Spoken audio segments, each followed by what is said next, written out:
Okay, hello everybody, welcome back to another film review almost done with Movie Month. And today I'm going to be covering another origin story for a couple of people, The Guardians of the Galaxy. Now, this is a very exciting film. I remember when it came out, people loved it. Even though it was a Marvel hero film, they thought it was completely separate, its own film, which is always good with what you want to do. About 2 hours 5 minutes, 8 out of 10 on IMDb, 91% on Rotten Tomatoes, and 3 out of 5 on Facebook. And I'm going to get into it. So let's tell you the story. So it starts off with a kid named Peter. His mother's dying, and he's asked to come into the room. She gives him a present uh, to open later. Eventually, some vitals go off, and his mother dies. He runs away, goes outside, and he gets abducted by aliens. Then he gets onto this planet. It's an opening shot of this weird planet, and he has to grab this stone for this guy called Yondu, who was basically the guy who kidnapped him and was basically training him up and everything like that. So he gets the orb. He has to fight off a couple of the bad guy Ronan's minions. He has to fight some of them off. Eventually ends up fighting those guys off and gets out. He's trying to sell the stone to this guy called, I don't know what the guy's name is, but he's trying to sell a stone, and he says it's from Ronan. And the guy just doesn't want to have anything. He doesn't want to have anything to do with Ronan, so he just kicks Quill out. Peter Quill, Star Lord, which was his nickname. He kicks him out of the place where you sell stuff, a pawn shop. I don't know what his shop was. Meanwhile, up in space, Thanos has ordered Ronan to take Gamora and Nebula to try and grab it. And then there's other guys called Rocket and Groot who are in that sort of specific area as well, who are trying to scam people who are worth units, which is the currency there. They eventually find Quill, but Gamora gets to him first. He tries to flirt with him outside the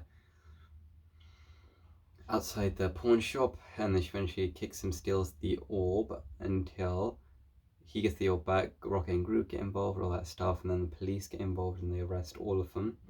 They all get arrested, end up going to this prison, but Rocket says he knows a way out because he's done this many times. Eventually, Gamora gets captured, and she is met by this guy called Drax, who is about to kill her, and Star-Lord convinces him not to for now. They basically eventually get an escape plan. The escape plan doesn't go exactly how it's meant to go, but eventually ends up how it should go. Then Drax comes along with them to get into the escape pod. He gets in the escape pod as well, and they eventually escape that prison. They escape the prison. Yondu's trying to find him because he's trying to keep communicating with him, and he's just not answering to what this thing is for the orb. No one knows it's an Infinity Stone beside Gamora quite yet. So they're trying to find out what that's about.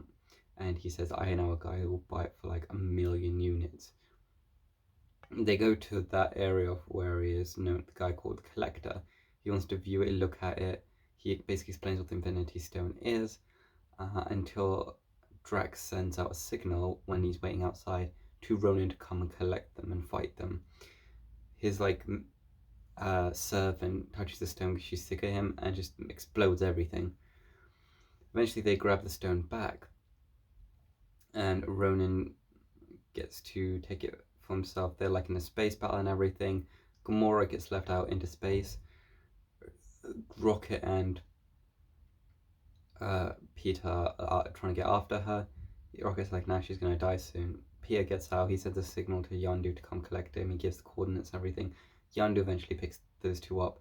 Rocket gets back onto the ship with Groot and stuff like that, and Drax, and they have to try and figure out a way to get Quill safe. So Ronan has the Infinity Stone, and he's going to betray Thanos because he puts it in his hammer, and he wants to betray Thanos. After he destroys the Nova Empire, he's going to come for Thanos. Nebula teams with him because she can, because obviously she's going to lose right now because he's got an Infinity Stone in his hammer. So then Peter convinces him not to kill him, and Rocket are about to attack the ship, and it's like, no, no, no, stop, we're all cool. They come in, they try to advise a plan and everything like that. Oh, by the way, guys, this film is actually really funny. I'm just going through a review. I'm not gonna tell the jokes and everything like that because I'm not gonna do them any justice. So that's why I'm just like riffing through the main plot. So after that, they make a plan to fight Ronan, and they ask for the Empire's help and everything like that. And the Empire eventually does give it to them. They start in a space battle trying to attack the ship, everything like that. They all eventually get into the ship, defeat some of their minions, attack, get some killings in there. They're about to attack, and the ship's about to explode until Groot heroically sacrifices himself to save everybody else. They crash, Ronan crashes, and they basically get into a dance-off. Yes, you heard me right. Peter Quill starts dancing, at first as a distraction to try and grab the Infinity Stone out of Ronan's hammer. He grabs it, then all the Guardians touch hands, and they basically just able to kill Ronan with that ability. After that, they're seen as heroes, all their debts are paid off, they're in no more prison, and then they can just live their lives how they want. And that's what they're gonna do. And eventually at the end, Peter opens his present, and it's actually Guardians of the Galaxy Volume 2 tape, because he's very into music, so he basically has that. So in terms of the film, I would give it like a solid 8.5. It is an incredible film. If you haven't seen the second one, I think the second one's just as good, if not better.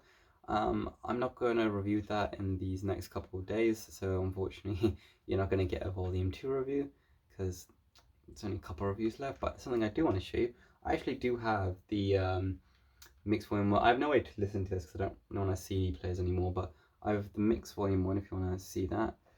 If you do want to get it, I don't know if you can buy the mixed volume 2 CD. We can see the reflection and stuff like that. If you can see that, you could probably see the songs that are on there. So if any of these are interesting to you, most of them are like from back in the day.